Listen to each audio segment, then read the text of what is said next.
بسم اللہ الرحمن الرحیم۔ ملفوظات حضرت مسیح موعود۔ فرمایا یقین ایک ایسی شے ہے جو انسان کو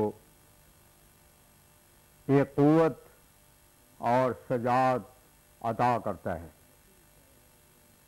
یہ یقین معلومات سے بڑھتا ہے، اور جب معلومات وسیع ہوں تو یقین کی قوت سے ایک متحد اپنے افسر کے سامنے اپنے مقصد کو بیان کرنے سے نہیں ڈرتا۔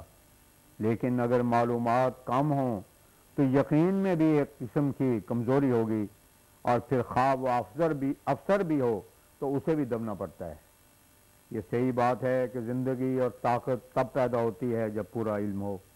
اس وقت انسان اپنے آپ کو مشکلات میں ڈالتا ہوا بھی پرواہ نہیں کرتا، جیسے صحابہ جو یقین اور معرفت کے نور سے بھر کر دل میں قوت اور شجاعت رکھتے تھے، وہ بادشاہوں کے سامنے کس دلیری سے جا بولے۔ یقین ایسی چیز ہے جو موت کو بھی آسان کر دیتا ہے۔ اسی لیے شہادت کی موت سہل اور آسان ہے۔ اگر ایک پکے مسلمان کو قتل کی دھمکی دی جاوے تو وہ قتل اس کو سہل معلوم ہوگا۔ یقین ایک روحانی مسکن ہے۔ شہادت کی موت والا دنیا اور طول عمل کو طاق پر رکھ دیتا ہے۔ غرض انسان کو یقین حاصل کرنا چاہیے اس سے پہلے کہ وہ فلسفہ اور طبیعیات میں ترقی کرے۔ ایک خاندی حکمت یونانیہ، حکمت ایمانیہ را ہم بخاں، جس نے حکمت ایمان نہیں پڑھی وہ مردہ پرستی رہا۔ جو انسان بوڑھا ہوتا جاتا ہے دین کی طرف بے پرواہی کرتا جاتا ہے۔ یہ نفس کا دھوکہ اور سخت غلطی ہے جو موت کو دور سمجھتا ہے۔ موت ایک ایسا ضروری امر ہے کہ اس سے کسی صورت میں بچ نہیں سکتے، اور وہ قریب ہی قریب ہے۔ ہر ایک نیا دن موت کے زیادہ قریب کرتا جاتا ہے۔ میں نے دیکھا ہے کہ بعض آدمی اوائل عمر میں بڑے نرم دل تھے، لیکن آخری عمر میں آ کر سخت ہو گئے۔ ایسا کیوں ہوتا ہے؟ نفس دھوکہ دیتا ہے کہ موت ابھی بہت دور ہے، حالانکہ بہت قریب ہے۔ موت کو قریب سمجھو تاکہ گناہوں سے بچو۔ خدا تعالیٰ کے فضل و کرم کا دروازہ کبھی بند نہیں ہوتا۔ انسان اگر سچے دل سے اخلاص لے کر رجوع کرے تو وہ غفور و رحیم ہے اور توبہ قبول کرنے والا ہے۔ یہ سمجھنا کہ کس گناہگار کو بخشے گا۔ خدا تعالیٰ کے حضور سخت گستاخی اور بے ادبی ہے۔ اس کی رحمت کے خزانے وسیع اور لا انتہا ہیں۔ اس کے حضور کوئی کی کمی نہیں ہے۔ اس کے دروازے کسی پر بند نہیں ہوتے۔ انگریزوں کی نوکریوں کی طرح نہیں کہ اتنے تعلیم یافتہ کو کہاں سے نوکریاں ملیں۔ خدا کے حضور جس قدر پہنچیں گے سب اعلیٰ مدارج پائیں گے، یہ یقینی وعدہ ہے۔ وہ انسان بڑی بدقسمت اور بدبخت ہے جو خدا تعالیٰ سے مایوس ہو اور اس کی نزع کا وقت غفلت کی حالت میں اس پر آ جاوے۔ بے شک اس وقت دروازہ بند ہو جاتا ہے۔ 14 جون 1902۔ یاد رکھو، لغزش ہمیشہ نادان کو آتی ہے۔ شیطان کو جو لغزش آئی وہ علم کی وجہ سے نہیں بلکہ نادانی کی وجہ سے آئی۔ اگر وہ علم کمال رکھتا تو لغزش نہ آتی۔ قرآن شریف میں علم کی مذمت نہیں بلکہ انما یخشی اللہ من عباد العلماء، فاطر آیت 29 لکھا ہے، اور نیم ملا خطرہ ایمان مسل مشہور ہے۔ پس میرے مخالفوں کو علم نے ہلاک نہیں کیا بلکہ جہالت نے۔ پیغمبر خدا صلی اللہ علیہ وسلم کو فرمایا قل رب زدنی علما طٰہٰ، آیت 115۔ پس اگر علم کوئی معمولی اور چھوٹی سی چیز ہوتی تو یہ دعا آپ کو تعلیم نہ کی جاتی۔ اور پھر فرمایا میں یوت حکمت فقد اوتی خیرا کثیرا، البقرہ آیت 270۔ غرض ساری سعادتیں علم صحیح کی تحصیل میں ہیں۔ یہ جس قدر لوگ نصرانی ہوئے ہیں وہ جہالت کے سبب سے ہوئے۔ اگر علم کامل ہوتا تو انسان کو خدا نہ بناتے۔ خدا تعالیٰ فرماتا ہے کہ جہنمی کہیں گے لو کننا نسمع او نعقل ما کننا فی اصحاب السعیر، ما کننا فی اصحاب السعیر۔ الملک آیت 11 یہ جو کہتے ہیں کہ العلم و الحجاب الاکبر، یہ غلط ہے۔ الجہل و الحجاب الاکبر، علم نور ہے، وہ حجاب نہیں ہو سکتا، بلکہ جہالت حجاب اکبر ہے۔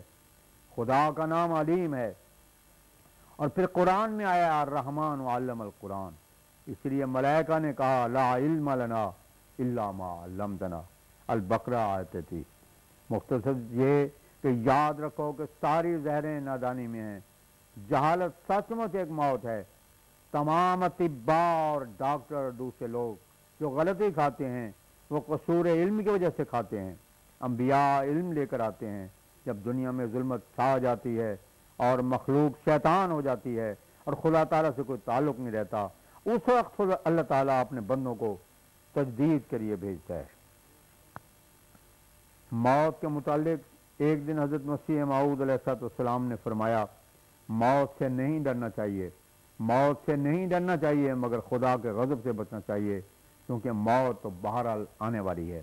موت نہیں ٹلتی مگر جو خدا کے دین کے خادم ہوں، اعلاء کلمت اللہ چاہتے ہوں، ان کی عمر دراز کی جاتی ہے۔ جو اپنی زندگی کھانے پینے تک محدود رکھتے ہیں ان کا خدا ذمہ دار نہیں ہے۔ موت مومن کے لیے خوشی کا باعث ہے، کیونکہ وہ ایک مرکب ہے جو دوست کو دوست کے پاس پہنچاتی ہے۔ قرب الہی کے حصول کی دو چیزیں ہیں، اول سچا ایمان، دوم اعمال صالحہ۔ عیسائی مذہب میں دونوں باتیں نہیں ہیں۔ اصول ایمان کی جگہ کفارہ نے لے لی اور اس کے ساتھ ہی اعمال صالحہ حذف ہوئے کیونکہ ضرورت نہ رہی۔ فرمایا عبادات کے دو حصے تھے، ایک وہ جو انسان اللہ تعالیٰ سے ڈرے، جو ڈرنے کا حق ہے۔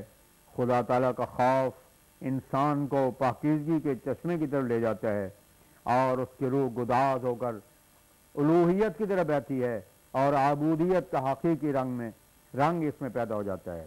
دوسرا حصہ عبادت کا یہ ہے کہ انسان خدا سے محبت کرے جو محبت کرنے کا حق ہے۔ اس لیے فرمایا والذین آمنوا اشد حبا للہ، البقرہ آیت 166۔ اور دنیا کی تمام محبتوں کو غیر فانی اور آنی سمجھ کر حقیقی محبوب اللہ تعالیٰ ہی کو قرار دیا جاوے۔ یہ دو حق ہیں جو اللہ تعالیٰ اپنی نسبت انسان سے مانگتا ہے۔ ان دونوں قسم کے حقوق ادا کرنے کے لیے یوں تو ہر قسم کی عبادت اپنے اندر ایک رنگ رکھتی ہے، مگر اسلام نے دو مخصوص صورتیں عبادت کی اس کے لیے مقرر کی ہوئی ہیں۔ خوف اور محبت دو ایسی چیزیں ہیں کہ بظاہر ان کا جمع ہونا بھی محال نظر آتا ہے۔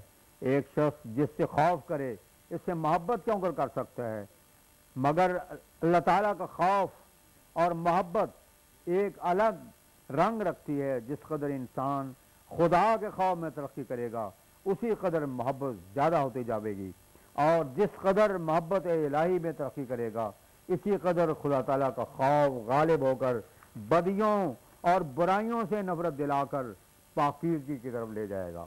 بس اسلام نے ان دونوں حقوق کو پورا کرنے کے لیے ایک صورت نماز کی رکھی جس میں خدا کے خوف کا پہلو رکھا ہے، اور محبت کی حالت کے اظہار کے لیے حج رکھا ہے۔ خوف کے جس قدر ارکان ہیں وہ نماز کے ارکان سے بخوبی واضح ہیں کہ کس قدر تذلل اور اقرار عبودیت اس میں موجود ہے، اور حج میں محبت کے سارے ارکان پائے جاتے ہیں۔ بعض وقت شدت محبت میں کپڑے کی بھی حاجت نہیں رہتی۔ عشق بھی ایک جنون ہوتا ہے، کپڑوں کو سنوار کر رکھنا یہ عشق میں نہیں رہتا۔ سیالکوٹ میں ایک عورت ایک دردی پر عاشق تھی، اسے بیتیرا پکڑ کر رکھتے تھے، وہ کپڑے پھاڑ کر چلی آتی تھی۔ غرض یہ نمونہ جو انتہائی محبت کے لباس میں ہوتا ہے وہ حج میں موجود ہے۔ سر مڈایا جاتا ہے، دوڑتے ہیں، محبت کا بوسہ رہ گیا وہ بھی ہے۔ جو خدا کے ساری شریعتوں میں تصویری زبان میں چلایا ہے، پھر قربانی میں بھی کمال عشق دکھایا ہے۔ اسلام نے پورے طور پر ان حقوق کی تکمیل کی تعلیم دی ہے۔ نادان ہے وہ شخص جو اپنے نابینائی سے اعتراض کرتا ہے۔